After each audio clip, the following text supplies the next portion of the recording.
C'est l'un, si ce n'est le passé le plus attendu de Blue Lock actuellement. Depuis que le passé d'Ego a été enfin révélé, c'est logiquement le second personnage le plus mystérieux qui interroge. Et ce personnage, c'est Shido Ryusei. Depuis sa première apparition, on se pose des questions. Un grand métis qui tabasse une dizaine de mecs pieds nus à lui tout seul, ça passe pas inaperçu. Surtout qu'à côté de cette impulsivité, on découvre aussi une force physique comparable à celle de Kunigami, qui est, à ce moment, le personnage le plus fort qu'on connaît, et une bonne capacité d'analyse des compétences et failles de ses adversaires. C'est normal qu'avec une première apparition comme celle-ci, le personnage a commencé à intriguer et fasciner les fans. Et donc tout naturellement, on a commencé à attendre sa backstory.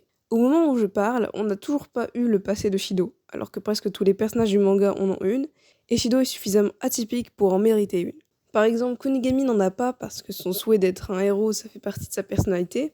Ce n'est pas suite à un événement particulier. Alors on a le droit de se demander, est-ce que la personnalité seule de Shido suffit ?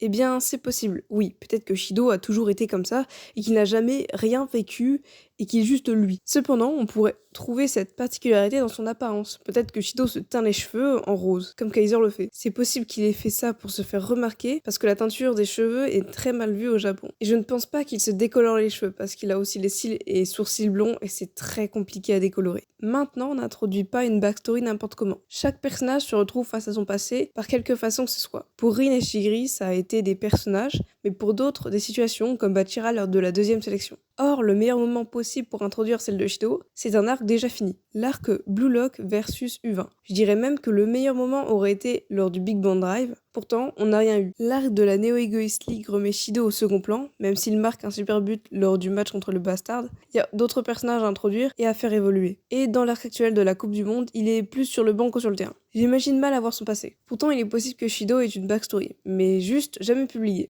Après tout, d'autres passages sont attendus par les fans. Ce qui s'est passé entre Bunny et en Espagne, comment Julien Loki a trouvé Charles Chevalier, ou encore qu'a vécu Kunigami dans le projet Joker, sans aucune certitude que ce sera un jour montré. Pourtant, j'ai espoir. Dans l'égoïste Bible, il est dit qu'il n'aurait fait partie d'aucune équipe avant le Blue Lock.